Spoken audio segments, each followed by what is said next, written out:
Olá, o pessoal pode ir entrando. Oi, Marcelo. Tudo bem, gente? Teve um probleminha de conexão, aí a gente saiu e está retornando para poder ver se o sinal melhora. Vamos aguardar o mestre Helder para falar, dar continuidade ao que ele estava falando.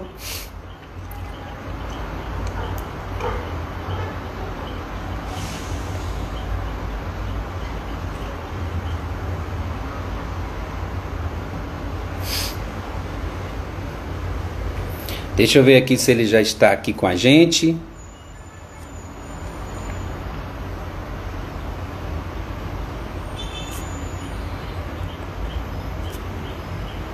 Ainda não.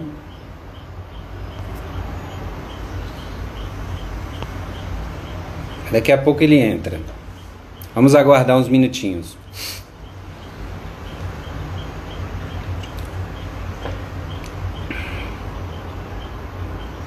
Enquanto isso, quem já tiver tendo alguma pergunta, já pode ir mandando para a gente. Pode ser por direct ou então aqui mesmo no ao vivo. Vou aqui saudar todo mundo que está chegando. Acenar para a galera. Podem ir chegando.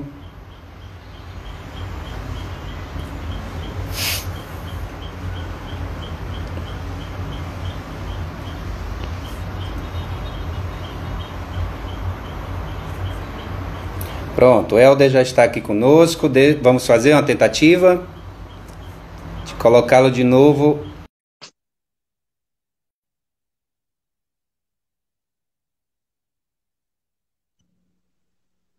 Alô? Agora, Paulo, acho que agora melhorou. Melhorou um pouquinho, né? Sim. Pronto, meu querido. Você estava falando sobre a previdência privada no Brasil, como ela se estrutura, né? Aí a Previdência Privada, como eu te disse, ela oferece os produtos, o PGBL e o VGBL, com suas características, e fortemente, assim, como eu disse, com a taxa de performance e uma taxa de carregamento, coisa que a gente agora, com esse plano abrindo para os nossos dependentes, nós estamos aí colocando uma taxa administrativa a menor que existe, assim, em termos de mercado, menos de 1% ao ano, e sem taxa de carregamento e sem taxa de administração. Então, a gente consegue, você olhando numa série histórica, entregar sempre bem mais do que esses planos de previdência complementar abertos, os de mercado. Por quê? Porque o que eu digo é o seguinte, o nosso sistema é um sistema condominial. A gente só precisa ter o custo administrativo para assegurar o funcionamento da fundação. O restante, ele vai para a cota. Né? Enquanto que os planos de mercado, eles são, como o próprio nome diz, eles são um negócio. Eles têm que rentabilizar os seus acionistas. E nada de errado com isso.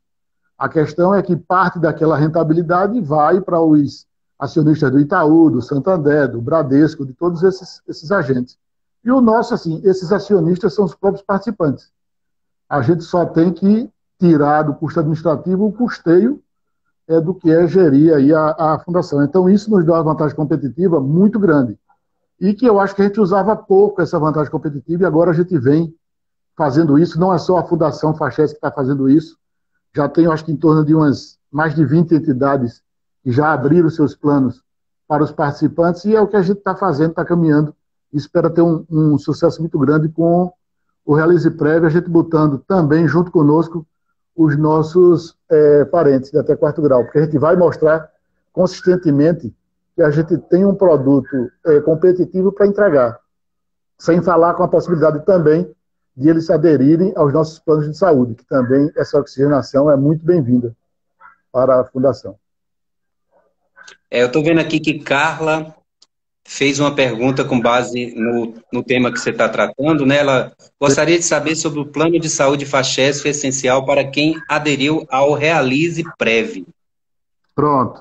Esse plano, assim, nós já mandamos para a ANS, nós já recebemos a aprovação com duas pequenas exigências que nós já cumprimos.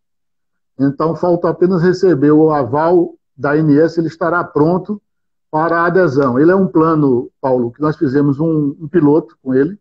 Ele é um plano restrito, ele é um plano de rede restrita. Ele vai atender aqui na área metropolitana do Recife, com 3 hospitais, um na Zona Sul, um em Piedade, né, um no centro e outro na Zona Norte, em Olinda. Ele é um plano com um custo bem mais baixo. Então, como eu digo agora, a gente tem 4 planos, com 4 segmentos assim, de custo e de público. Mas assim, a gente entende que há uma demanda, havia sempre uma preocupação das pessoas pedindo um plano assim, mais restrito, mas por um custo menor. Então, eu diria que aí dentro de, no máximo, 60 dias, a gente deve estar fazendo as adesões aí dos novos interessados, dos novos participantes para o FACHES Essencial. E aí, ele dando certo, ele será replicado nas capitais ou nos locais onde comporte um plano desse tipo. Aí a gente já está olhando, podemos replicar em Salvador, Teresina, Fortaleza, onde a gente encontre condições de implantar um plano desse tipo. Perfeito. Ô Helder, eu estou vendo que ainda a sua imagem continua congelada, né? O som está muito bom, a gente está vendo, está ouvindo tudo direitinho, mas a imagem ainda está congelada. Aí Laura nos deu uma sugestão aqui de você trocar, tirar o Wi-Fi e botar o seu 4G, para a gente fazer um teste se melhora. Vou fazer agora.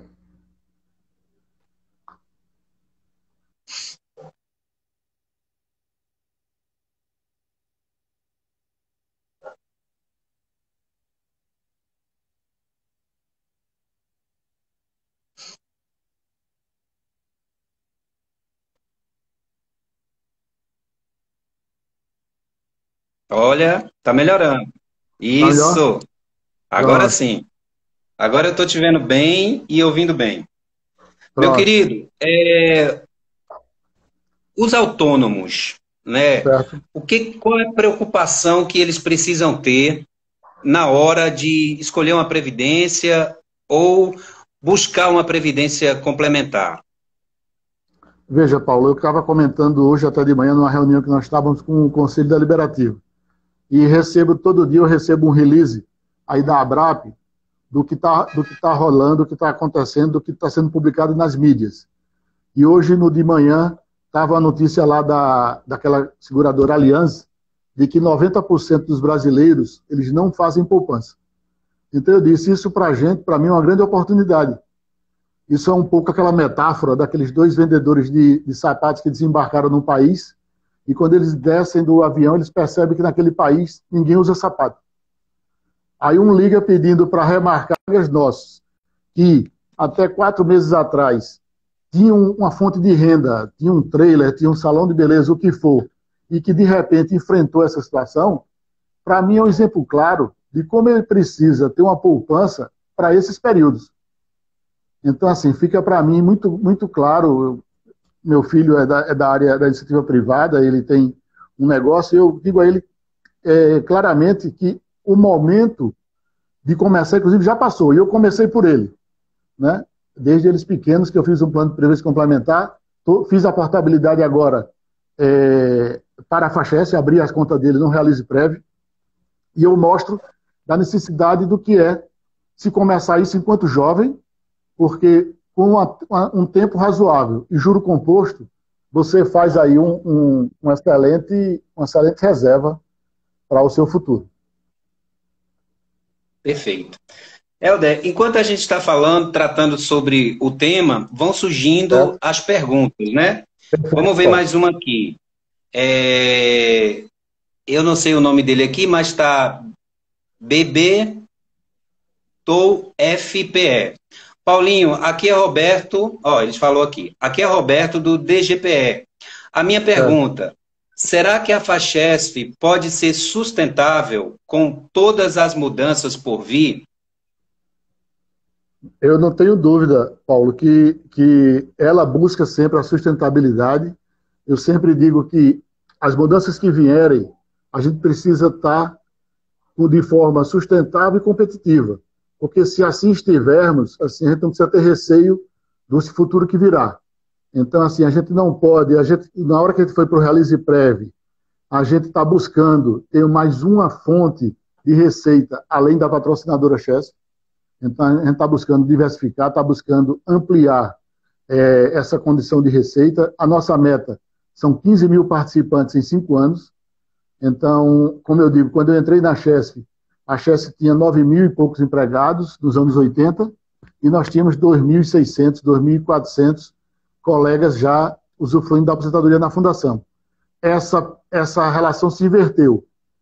Eu acho que a Chesf hoje está na faixa de 3 mil empregados, né, na ativa, pelo que eu acompanho, é próximo disso, e nós já temos mais de 9 mil participantes aposentados. Então, a nossa busca de sustentabilidade, tanto no segmento de saúde como de assistência, é buscar essa ampliação. E já tem outras entidades nos procurando para que a gente faça com eles um plano instituidor. Tem um outro desafio que nós também asseguramos o interesse, que é aquela regulamentação que obriga que os municípios e estados, em 2 anos, tenham seus planos de previdência complementar. E eles podem aderir aos planos das entidades de previdência complementar como a fundação. E no país tem 280 fundações. Nós fizemos parte das 36 ou 38 fundações que demonstraram o interesse de ser esse vetor de consolidação. Então, nós poderemos ter aí, dentro de 2 anos, a gente recebendo para a gente gerir fundos de previdência complementar de municípios diversos. Então, eu digo, Pernambuco tem 186, acho 186 municípios, o Nordeste é mais um tanto enorme, e para mim isso é uma grande oportunidade.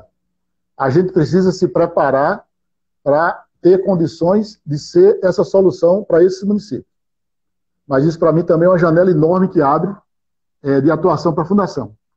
Então, eu não tenho dúvida que se a gente fizer o nosso dever de casa, fizer o nosso trabalho, seremos mais do que sustentáveis, né? Perfeito. Maravilha. Eu quero citar aqui a presença de Natália Moreira, apresentadora das lives da FACHESF. É uma live muito interessante, sempre tirando muitas dúvidas, e Natália maneja muito bem essa apresentação. Eu quero agradecer a presença dela também. Helder, existe uma idade certa, exata, para começar a investir? Paulo, eu digo sempre assim, que a idade é a partir de quando você nasce, sabe? Então, eu digo, se o pai tem essa preocupação e começa já a fazer aquela pequena poupança para o seu filho, e depois ele prossegue com essa poupança, o ganho é muito grande. Porque, como eu digo, se você tem tempo para isso, você vai usufruir dos juros compostos daqueles depósitos regulares. Se você desperta para isso, lá mais adiante, já com 40, 50, 60 anos, aí você já vai ter uma dificuldade grande, por curto espaço de tempo que tem, de compor uma reserva à altura do que você deseja ter de renda complementar lá adiante. Perfeito. Então, eu diria que a idade é a partir do nascimento. Acho que já é a hora de começar. Então, diante disso, como é que a gente pode diferenciar o que existe de semelhante entre a previdência privada complementar e a pública? A gente tem como explicar isso direitinho? Sim. Veja, o nosso CD, o nosso plano do Realize Prev, ele é como a gente chama, um CD puro. As contas são individuais. Ele não tem risco de déficit, semelhante também aos planos de mercado, porque o que ele tem é alvo de rentabilidade. Então, ele não tem meta atuarial. Também, a princípio, ele não tem um patrocinador. Então, são as pessoas colocando conosco as suas contribuições e a gente aplicando e mostrando a rentabilidade dessas aplicações. A outra questão, Paulo, é a liberdade que o participante tem de, após 36 meses, fazer o resgate de todo aquele recurso que está na sua conta. Diferentemente dos planos até então que a gente tinha e que tem com os participantes, por exemplo, da ativa da Chesf. Então, ele tem total liberdade, e é por isso que eu digo para as pessoas lá da Fundação, para os nossos empregados, dos nossos diversas equipes, que a gente entra num mundo diferente agora, porque esses nossos participantes se assemelham, assim, muito fortemente realmente a figura do cliente, porque a gente precisa vencer dois desafios. O primeiro é botar para dentro de casa a nossa meta de 5 anos de 15 mil participantes. E a outra é reter esses 15 mil participantes. E a gente só irá reter com uma boa entrega. E aí a gente está tá, assim, atento a isso. A gente não tem tido evasão, mas estamos cuidando disso, porque a melhor propaganda a gente entende que será o repasse entre os nossos círculos de amizade dessa experiência. Então, o que eu diria é, a liberdade é bem maior do que no outro plano. Após 36 meses, você pode resgatar aquela sua conta. A sua conta é individual e ela pode ser destinada a quem você determine, não apenas aos dependentes legais. Tá? Ok. Vamos ver algumas perguntas aqui a mais, Helder. Deixa eu ver aqui. Acho que tem uma aqui que está dentro desse ponto, né? Clarence Neri, ela pergunta: quais as perspectivas de recuperação da cota do plano CD? Pronto. Veja, a gente enfrentou aí no início da pandemia um afundamento grande dos investimentos. Não foi somente a fundação, né? Também não foi somente o Brasil que enfrentou isso, mas o que a gente diz é a Bolsa de Valores, o Ibovespa, estava em 118 mil pontos, chegou a 63 mil pontos e já passou de 90 mil. Já está próximo, de novo, acho que dos 100 mil pontos. Então, a grande queda, que eu diria, da renda variável, né, de 118 mil pontos para 63 mil pontos, já está quase se recuperando.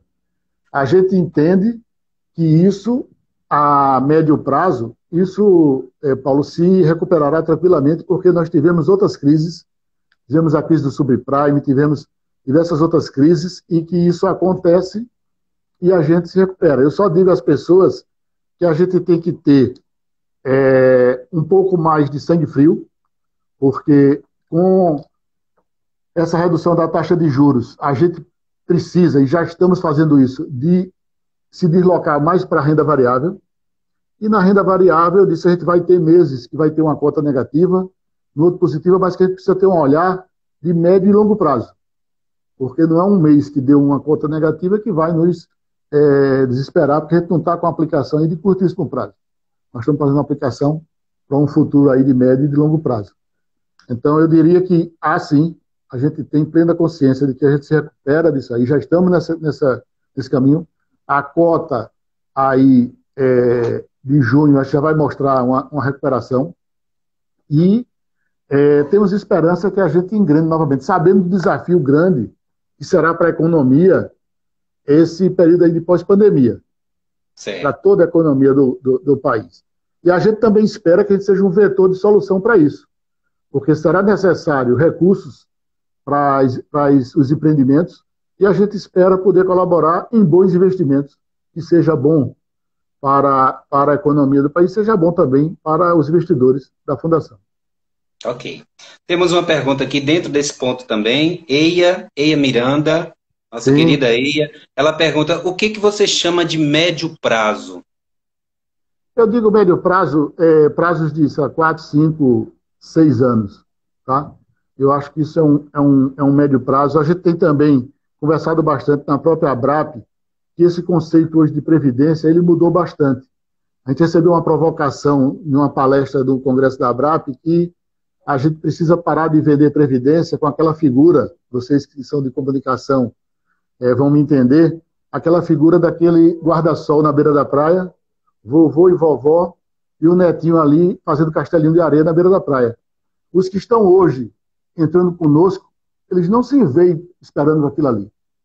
Eles podem querer fazer uma previdência para daqui, sei lá, 8, 6 anos, 10 anos, passar um ano sabático, estudando fora e depois voltar. Então, para mim, isso é previdência, porque isso aumenta a empregabilidade dessa pessoa.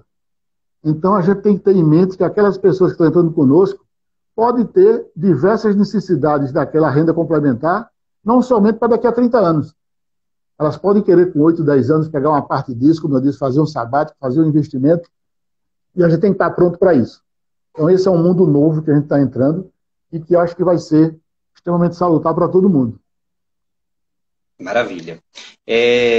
Carla Almeida, ela aqui está tá dizendo, o DGPG de benefícios Sim. também está aqui presente na nossa live.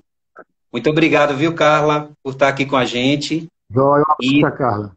tendo perguntas, tendo acréscimos aí a colocar na conversa, no debate, pode ficar à vontade. Helder, qual é a diferença entre planos abertos e fechados? Veja, o nosso plano fechado, eu digo assim, que pela legislação, a gente agora com Realize Prévio, é uma formatação dentro da lei que mostra que a gente, Paulo, não é tão fechado quanto se falava sempre. Como eu disse, a gente pode agora, com esse plano do Realize Prévio, colocar nossos parentes de até quarto grau. Então, o exemplo que eu dou eu pude colocar o meu genro, e meu genro, ao entrar, o foco de quarto grau agora passa a ser ele. Então, ele pode, em seguida, agora colocar os dois irmãos dele e a mãe dele. Ao irmão dele entrar, aí o irmão dele pode, dentro do raio dele de quarto grau, também colocar. Então, eu digo que é tipo uma árvore com seus galhos. Uma progressão geométrica que a gente irá atingir, eu acho que um universo tão grande quanto a gente entregue um bom produto e esse produto comece a ser veiculado. Como eu disse, se eu coloco um parente meu de quarto grau e ele pode colocar os dele, isso vai numa progressão geométrica, sabe, Paulo? Então, aí eu pergunto até que ponto a gente é esse F de fechada. Acho que não é mais. E nós estamos fazendo isso dentro da legalidade. E é importante, como eu digo, a gente avançar rápido nisso, porque como o mercado é mercado, o que eu digo é quando as entidades abertas perceberem essa clientela que nós estamos captando, elas poderão, assim, não ficarem muito satisfeitas com isso e poderão tentar criar obstáculos para isso, né? Por enquanto, a gente não tem nenhuma manifestação nesse sentido. Mas a gente sabe que não é uma coisa agradável, sei lá, para as entidades aí de mercado perceberem que a gente agora tem essas opções, como eu disse, não só a gente, mas já passa, acho que 25 fundações no país que caminham nessa linha. Ok. Vamos ler mais alguns comentários aqui, Sim. perguntas. Estou vendo aqui que Tatiana Learte, ela fala, pelo que entendi, a recuperação dos investimentos nossos da Fachesf serão recuperados em 5 a 6 anos. É isso mesmo? Não necessariamente, Paulo. Isso pode acontecer bem antes. O que eu falo é assim, que a gente, ao poupar, acho que ao colocar um recurso desse plano de previdência, a gente, acho que tem em média, não um resgate imediato, mas eu acho que a gente sairá dessa condição muito antes disso. Tá? Como eu disse, por exemplo, renda variável já se recuperou 50% em 2 meses, em 3 meses. Chegou a 63 mil pontos o Ibovespa, já passou de 90 mil. Então, quem entrou naquela baixa, tá? Já usufruiu bastante isso. E aí, nesse aspecto, nós tivemos uma grata e uma feliz coincidência. A gente começou o movimento de saída de renda fixa para renda variável exatamente nesse momento. Então, a gente pôde entrar nessa situação extremamente interessante de entrar em renda variável, um mercado em baixa. Houve fundações que fizeram essa migração antes, ninguém tem bola de cristal, né? Não estou questionando, mas que fez isso antes e pegou essa depressão e está fazendo essa saída agora. A gente saiu de renda fixa, indo para renda variável, estamos fazendo isso ainda em etapas, mas estamos fazendo isso coincidindo com essa deflexão aí, essa depressão da renda variável, que para a gente foi muito uma feliz coincidência, foi muito bom. Então eu diria assim, resumindo, para o que a gente espera antes disso, não é que seja em 4 a 6 anos, de forma nenhuma. Ok.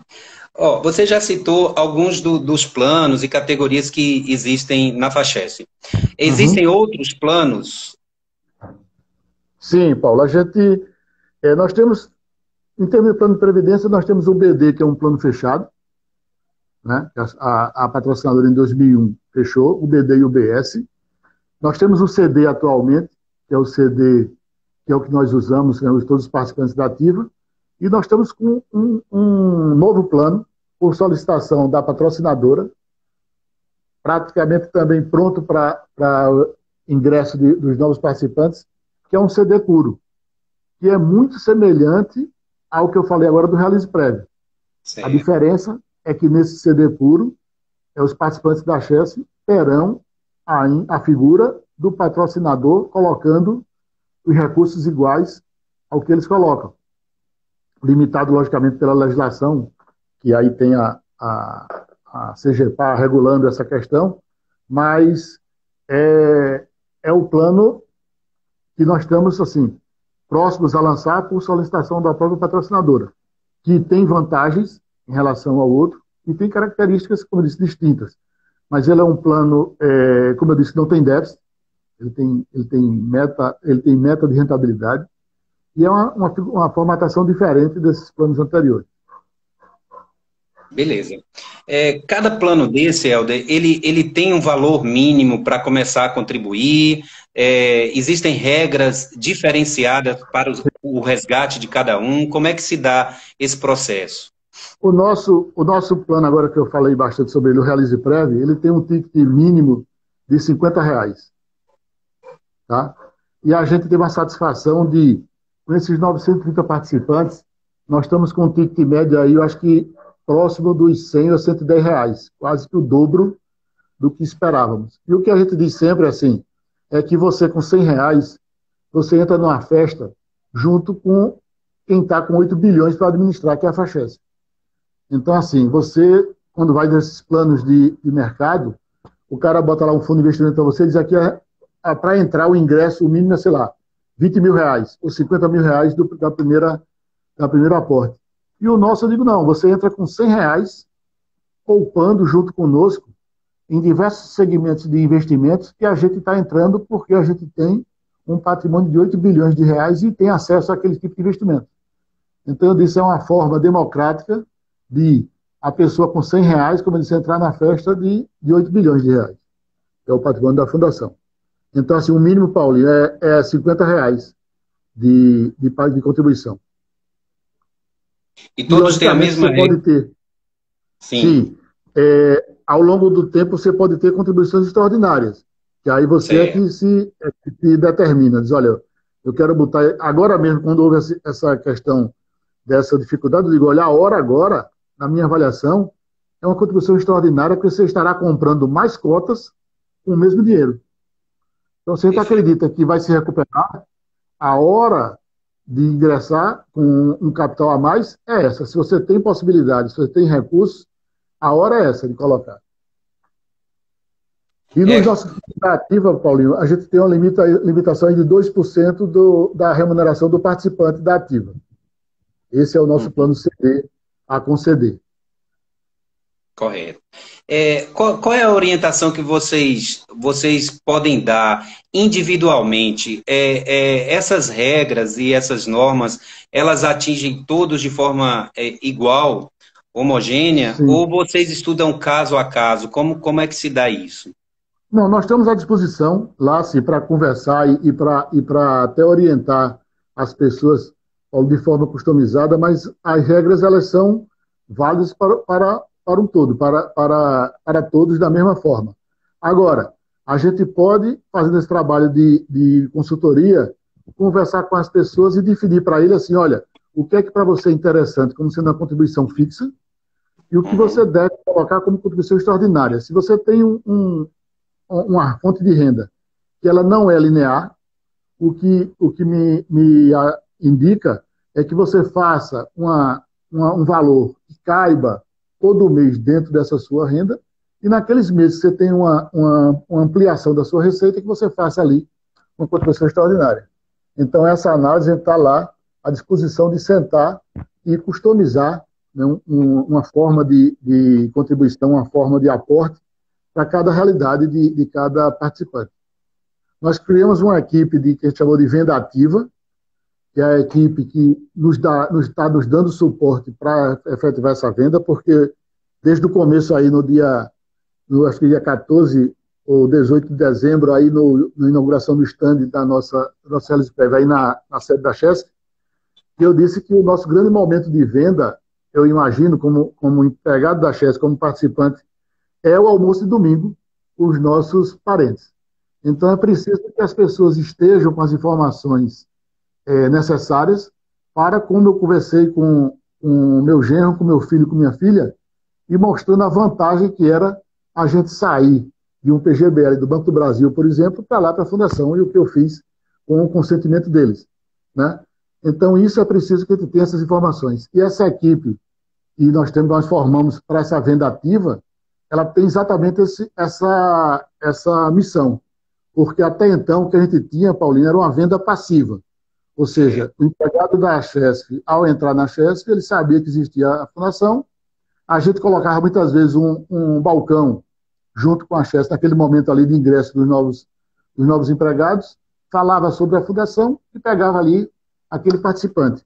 Mas eu digo, essa é uma venda passiva, porque o empregado da Chesf, se ele quiser previdência complementar, tem que ser conosco. Então a gente tem um certo monopólio. Agora, com esse plano novo, não. Ou seja, a gente espera ser uma opção, além dessas outras diversas que tem no mercado. Então, quando eu falo no almoço de domingo e convenço, sei lá, meu genro a vir para cá, é porque eu tenho certeza que a gente vai entregar resultados melhores do que outros que ele tem aí em mente, ou que tem aí no mercado como opção. Beleza. Por falar nos outros planos também, né, que são oferecidos aí pelo mercado, a gente tem uma pergunta aqui. Eliel Marques, ele pergunta, por que não fazem sorteios igual a outros planos de previdência que existem no mercado?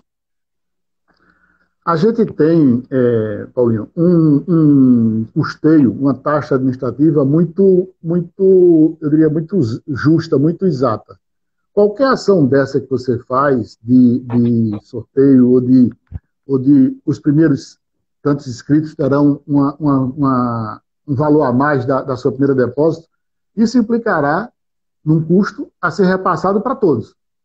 Então, o que a gente espera, primeiro, é ganhar musculatura. Nós estamos chegando, como eu disse, perto do 1000º participante, e eu pedi para a Laura até, nesse momento, a gente fazer um barulhinho maior, né? A gente fez uma coisa quando tivemos o número 500, e agora com 1000, mas assim, a nossa meta é chegar nos 15 mil. Quando a gente tiver com essa musculatura, acho que a gente poderá sim, ou até antes disso, mas com a musculatura, com um plano mais robusto, começar a ter ações mais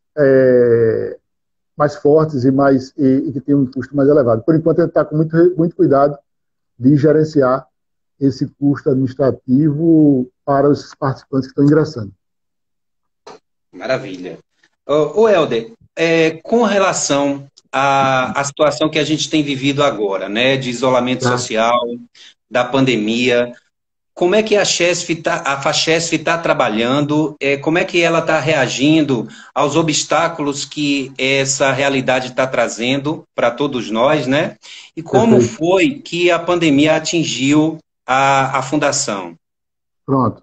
Todos os nossos processos, Paulo, eu tenho dito assim, que a gente tem os processos funcionando, rodando e entregando dentro do nosso padrão de qualidade. Foi um exercício assim, muito forte para a gente, porque a gente, como eu disse, não teve o tempo de se preparar, né? Foi uma coisa muito rápida. A gente começou aquela semana que findou, acho que na sexta-feira, 20 de março, né? A gente começa na segunda, terça-feira com a notícia, na quinta-feira a gente tomou a decisão, na sexta-feira a gente estavam vindo todos para casa. E eu diria assim, que me surpreendeu altamente, assim, extremamente positivamente, das nossas entregas, das nossas capacidades de rodar os nossos processos. E agora é o contrário, a gente está trabalhando já no pós, né, no retorno, e a pergunta que a gente fez um grupo, fizemos um GT, uma portaria da presidência com um participante de cada diretoria, com um representante de cada diretoria, para saber o seguinte, a gente vai voltar para que normal? Qual é esse novo normal? Porque a gente viveu, aí estamos vivendo, mais de 100 dias dessa realidade. Tem dificuldade, sim. Eu não diria que foi só.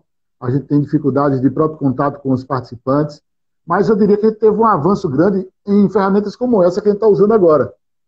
E que a gente tinha algum receio, ou tinha, sei lá, o medo do desconhecido, o medo de usar isso. E a gente usou muito, estamos usando muito isso, né? assinatura digital, nós estamos fazendo reuniões dos órgãos colegiados, dos conselhos, da diretoria, usando uma plataforma de governança corporativa e assinatura digital dos documentos. Então, assim, isso é mais agilidade, isso permite esse processo rodar. Logicamente que, como eu disse, temos dificuldades sim, mas eu diria que no cômputo geral, Paulo, eu posso afirmar que a gente não tem tido assim nenhuma reclamação por não atendimento face à pandemia. Agora, está sendo um aprendizado para a gente. Na própria ABRAP, eu conversando lá nós fazemos parte do conselho, eu conversando com o presidente do conselho, que eu digo, olha, para mim o retorno, eu não sei se será nos moldes anteriores, porque eu disse, você saía daqui de manhã cedo para a reunião em São Paulo, era 3 horas de avião, 1 hora de táxi para chegar na reunião, depois 2 horas e meia de reunião, e depois de novo mais 4 horas para chegar de meia-noite aqui em casa, no bate e volta. Então eu disse, olha, não sei se a gente vai voltar para essa mesma realidade que era antes. Pode ser um híbrido, pode ser, sei lá, 2 reuniões dessa forma e uma presencial, mas para a gente assim está sendo extremamente rico. E uma forma de aprendizado muito grande para todos os nossos processos. Mas, resumindo, a gente tem conseguido rodar e entregar todos os nossos produtos, eu diria que sem transtorno. Maravilha. Meu querido, vamos ler mais algumas perguntas aqui, a participação das pessoas. Tatiana pergunta aqui, e sobre os empréstimos? Os juros aumentaram? Não. Veja, a gente tem um benefício, como eu digo, que é o empréstimo, mas que ele, como eu digo, do balcão para dentro, ele é uma operação financeira para a Fundação. Ele é uma operação de mais de 320 milhões de reais. Esse é o valor da carteira de empréstimo ao participante. E o que a gente fez foi alguns ajustes, porque havia alguns casos em que a pessoa, ao pagar aquele valor tão mais baixo, ele não conseguiria nunca amortizar o principal. Certo. E aí, assim, isso quem iria quitar era no falecimento pela cota de quitação por morte, que a gente chama QQM. Então, isso termina encarecendo essa própria QQM e a encarece para todo mundo. Mas, assim, o que eu mostro sempre, Paulo, é que a gente não tem no mercado nada que se assemelhe a esse nosso empréstimo. E o nosso empréstimo, ele só precisa bater a meta atuarial. Então, quando eu estava aí na Chesf, nos procuraram todos esses bancos que fizeram aquele acordo da CUT, eram 26 entidades bancárias querendo nos oferecer empréstimo consignado. Eu desestimulei vários deles dizendo, olha, vocês podem até fazer um trabalho aqui de comunicação e de divulgação, mas o empregado da Chesf, antes de ir para vocês, ele tem uma opção com a fundação de retirar 10 remunerações por essa taxa de juros aqui. Eles não acreditaram. Eles disseram, como é isso? Eu disse, não, isso aqui é meta atuarial. Então eles viram assim, que não tinha esse mercado que eles esperavam, porque antes dele tem o nosso empréstimo. Agora o que a gente fez foi um ajuste. Fizemos um grupo de trabalho para rever o processo de empréstimo, a financeira pilotando essa questão, porque, como eu digo, isso é um benefício, sim, mas do balcão para dentro, isso é uma operação financeira de mais de 300 milhões, e que a gente tem que dar o retorno para todos os participantes. Então, o que a gente fez, Paulo, foi alguns ajustes no processo, mas que, volto a dizer, continua a não ter nada no mercado similar ao nosso empréstimo. Ok. Outra pergunta aqui de Eia. Para levar o PGBL do Banco do Brasil a uma perda grande? Não, você faz a portabilidade integral. Certo. Tá? Você abre uma conta conosco e depois chega lá e diz, eu quero fazer a portabilidade e levar o recurso que está lá no PGBL do Banco do Brasil para o nosso plano. Se ela me mandar, ou mandar para algum colega nosso lá da Chess, mas ela pode mandar para mim por e-mail, até os dados, assim, não precisa ser os valores exatos, você pode fazer uma simulação para ela. Beleza. Deixa eu ver aqui se a gente tem mais perguntas. O pessoal está participando bastante. Edinaldo Lima. O plano CD atual garante uma aposentadoria vitalícia. O CD puro necessariamente exigirá uma idade definida para o recebimento da aposentadoria, correto? Não, Paulo, assim, como eu disse, você tem liberdade plena de definir quando quer começar e como quer receber. Então, o que eu digo, as pessoas dizem assim, não, esse plano é um plano com data certa para você falecer. Eu digo, não. Você é que diz o seguinte, olha, eu quero receber, será dos 60 aos 90 ou aos 100. E depois dessa opção, isso pode ser modificado depois ao longo do tempo. Isso não é uma única opção de uma única vez e trava o sistema. Então, assim, você tem liberdade plena de dizer, não, eu quero receber agora isso em 5 anos, eu quero receber todo o meu recurso que eu tenho aí. Ou eu quero levar tudo. Ou eu quero receber 1% do que tiver do meu saldo aí corrigido mês a mês. Então, assim, a liberdade, como eu digo, é total, porque aquele dinheiro que tem na sua conta individual, ele é todo seu. Então, assim, não tem idade mínima para começar a receber, nem idade máxima para você terminar de receber. A Ó, você é que fez a programação. ok, dentro desse mesmo assunto, o PGBL de um filho menor pode ir? Sim, com certeza. Pode sim. Pode. Nas mesmas condições que você está lá no Banco do Brasil, no Itaú, no banco que for, estará conosco. Pode sim. Ok. Tem uma pergunta aqui muito parecida com a outra. Ó, posso fazer a portabilidade do meu plano CD para um outro plano de previdência do Banco do Brasil? Aí você tem as regras nossas do resgate, né? E você, se já for um CD concedido, não, você já está usufruindo do benefício. Se for o CD a conceder, você perderá a figura do patrocinador, porque a chance não irá junto com você para essa nova opção que você imaginar ter aí no mercado. Ok, mais uma pergunta aqui, deixa eu dar uma lida. Como os empregados da Chesf podem preparar melhor sua aposentadoria ao longo da carreira? Você pode falar um pouco sobre a contribuição eficiente no plano CD? Pronto. Veja, existe, como o próprio nome diz, a contribuição eficiente é aquele valor limite em que você vai e a patrocinadora vai junto com você. A gente tem feito um exercício de ano a ano, mostrar para os participantes o que significou ele ter ficado abaixo dessa contribuição eficiente naquele ano e no seu benefício projetado. Porque eu digo, olha, como é uma casa fortemente de engenheiros, né, e de administradores, e de economistas, de forma geral, eu disse, o número, o exemplo numérico, acho que convence mais do que muitas palavras.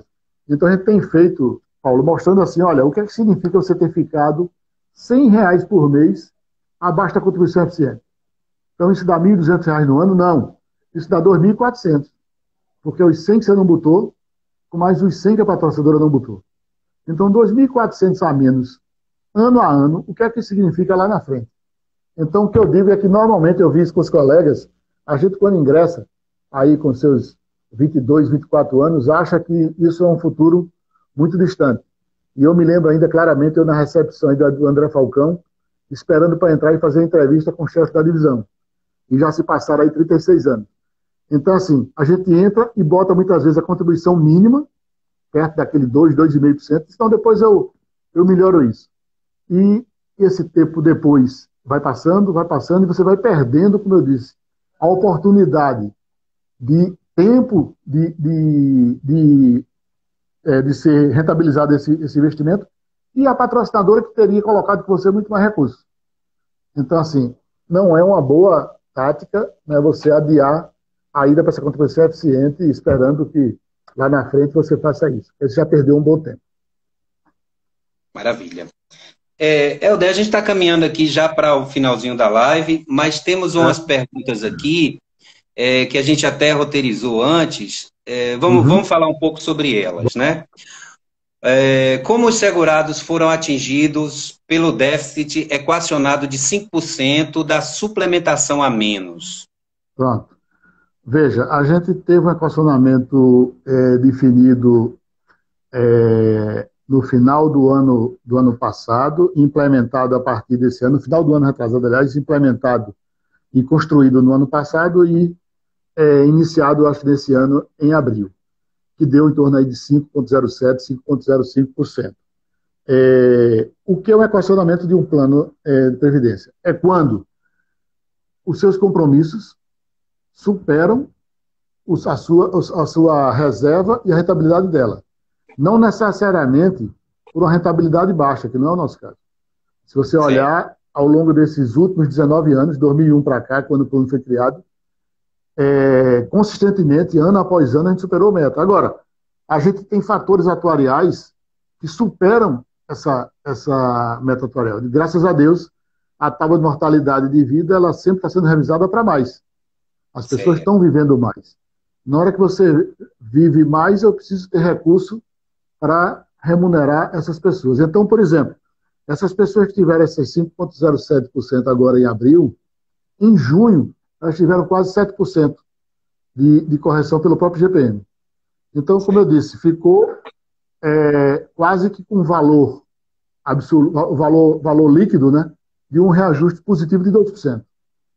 Então, assim, que é, como a gente disse, a própria questão do GPM como indicador para a gente é uma coisa que nos preocupa bastante, porque é um indicador assim, que quase ninguém mais está usando nos fundos de previdência. Os nossos ativos, eles não são indexados em GPM, mas a gente tem um compromisso em GPM. Entendeu, Paulo? Então, assim, eu diria que os 5%, para mim, assim, ele está no valor administrado, como eu disse, porque com 2 meses em seguida, todo aquele grupo teve um reajuste próximo dos 7%. Maravilha. Houve aposentados que saíram agora recente com perdas na aposentadoria por conta das baixas nas bolsas de valores, né? Sim. Por causa da pandemia. Tem como recuperar? Tem. É uma simulação que eu faço para todos os colegas que chegam lá, que chegam até na minha sala. Eu faço a seguinte simulação, e até pedi que nas agências regionais nossas a gente faça essa simulação, que é o seguinte, olha, qual seria o seu benefício se você tivesse saído, sei lá, com a cota de dezembro, que foi uma excelente cota, e fazer para ele a simulação de quanto precisaria ele aportar para assegurar aquele novo benefício. E assim, e muitas vezes, Paulo, a surpresa é positiva, que não é um recurso tão elevado. Sim. Tá? Então, o que eu digo é, você pode, nesse momento da sua opção, fazer uma contribuição extraordinária e assegurar o benefício que você deseja, que seria o maior. Ou fazer uma segunda conta conosco do Realize Prévio. Tá? Que também é uma outra opção. E nessa segunda conta você pode colocar lá o recurso que você desejar e fazer uma complementação aí dos dois rendimentos. Maravilha. Em caso de uma privatização, Helder, como fica a Previdência FACHESP? Paulo, o que eu digo sempre é assim, a patrocinadora continuará com o papel de patrocinadora, ela tendo perfil estatal ou privado. Tá? O que a gente precisa ter sempre é aquele cuidado que falou agora há pouco atrás, de mostrar que nós somos competitivos, que nós temos sustentabilidade e que nós temos bons produtos a entregar por um custo adequado. E aí, eu digo sempre que seja patrocinadora estatal ou privada, ela estará sempre nos cobrando isso. Então, assim, eu não tenho muito receio. A gente vê no mercado, no próprio setor elétrico, fundações que passaram por isso. A FUNCESP, em São Paulo, ela congrega várias daquelas distribuidoras que ficaram como patrocinadores da FUNCESP, que foram privatizadas, a Eletropaulo, a CPFL, várias. Aqui nós tivemos o exemplo aí do Grupo Neo Energia, né? Então, o que eu digo é, a nossa preocupação é de constantemente buscarmos sustentabilidade e competitividade. Nosso planejamento estratégico ele foi reformulado e ele só tem esse objetivo. É o único objetivo, que é a sustentabilidade. Abaixo dele tem todas as nossas ações. Aí, como eu digo sempre, se você levar mais de 30 segundos para linkar uma ação daquela com sustentabilidade, reveja aquela sua ação. Certo? Tudo que a gente está fazendo é buscando essa sustentabilidade da fundação. E aí, no cenário como esse, como é que fica a questão do PAP e a FACHESP Saúde unificados? Bem, a gente está participando de um GT na Eletrobras, um GT de saúde, em que participa lá a CHESP e a FACHESP, buscando essa solução unificada. E o que eu tenho dito sempre é que nós temos condição de, nesse processo, ser vagão e não só locomotiva. E a gente tem mostrado e tem tido espaço para a gente mostrar isso. Então, a gente tem lá participado de forma ativa, mostrando que a gente tem expertise, a gente tem conhecimento e tem condição de fazer esse papel.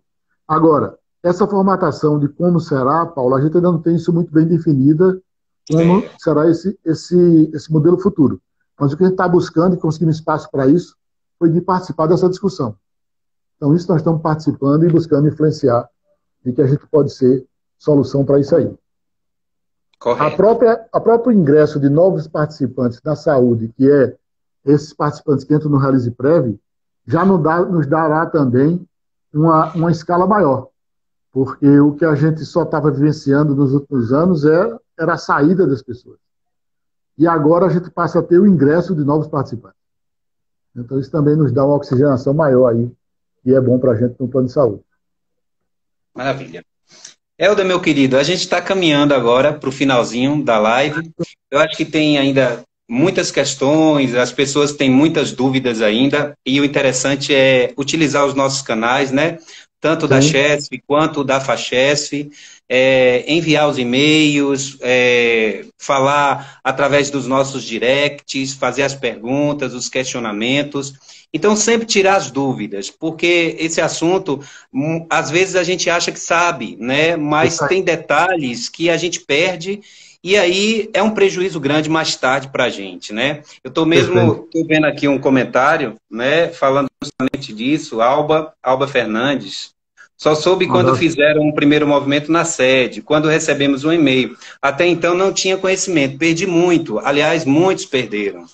Então é isso, né? Então ficar sempre atento e ficar buscando informações, porque as situações mudam, né? A gente viu aí o caso da pandemia, como é que fica o nosso dinheiro investido, como é que fica o nosso investimento também, e é bom sempre estar se atualizando e nada melhor do que ir na fonte, conversar diretamente com a Fachesf, tirar as dúvidas com o pessoal que faz o gerenciamento do PAP e ir nesse caminho. Meu querido, a gente vai finalizando. Eu quero agradecer demais a sua presença aqui, né? Trouxe um assunto que desperta muito interesse nas pessoas. E você pode fazer suas considerações finais, seus agradecimentos. Fique à vontade. Tá ótimo, Paulo. Bem, para mim foi uma satisfação muito grande, né? Eu digo que eu tenho duas casas, a Chesf e a Fachesf. Me sinto em casa nas duas.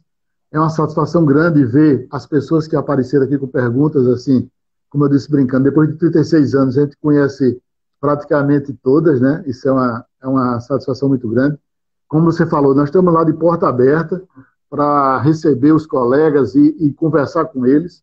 Essa é outra vantagem competitiva que eu falo bastante, é que a gente tem rosto e voz. E muitas vezes um plano desse de mercado, você não tem nenhum acesso ao que a gente oferece, ao que a gente tem com os participantes. Então, nós fazemos questão de ocupar esses espaços. Eu tenho conversado muito com a nossa área de comunicação, que é preciso incrementar bastante isso. Nós temos tido as ferramentas aí de redes sociais, eu tenho participado de alguns grupos focais, indo diretamente conversar com esse grupo, eu sei que daquele grupo irradiará a comunicação. E, como você falou, o importante é que a gente busque incessantemente essa comunicação, porque a mente humana, ela não deixa vácuo, ela ocupa com algum pressuposto, ou seu ou de alguém. E aí gera o ruído de comunicação ou o mal entendimento. Então eu disse, olha, teve uma dúvida? Liga para mim, liga para o diretor Luiz da Tempo, o diretor Raimundo Jorge, para os presidentes de saúde Silvio Sherpak. Se tem dúvida, nos procure. Nós estamos aqui abertos exatamente para isso. E não é incômodo nenhum, a gente existe para isso. Nós estamos aqui exatamente com essa missão. Então, é um agradecimento, uma boa noite para todos, saúde para todo mundo, né? E que a gente saia rapidamente, se Deus quiser, dessa pandemia. E sairemos, acho que, mais fortes e mais preparados. Beleza. Muito obrigado. Maravilha. A todos. Obrigado, Helder. Obrigado, Laura. Obrigado a todos da Fachesf pela grande parceria aí junto com a gente sempre. Eu quero agradecer a todos que estiveram aqui presentes, que participaram ativamente aí da live, contribuindo, enriquecendo mais esse canal que a Chesf tem para falar com seus empregados e com a população em geral. Muito obrigado a todos. Um Convido abraço. vocês para terça-feira que vem, né, Helder? A gente está aqui de Sim, volta com outro tema, com outro convidado e espero a participação de vocês novamente. Muito tá obrigado e ótimo. até lá. Valeu. Um abraço, Paulo. Boa noite. Abraço. Tchau.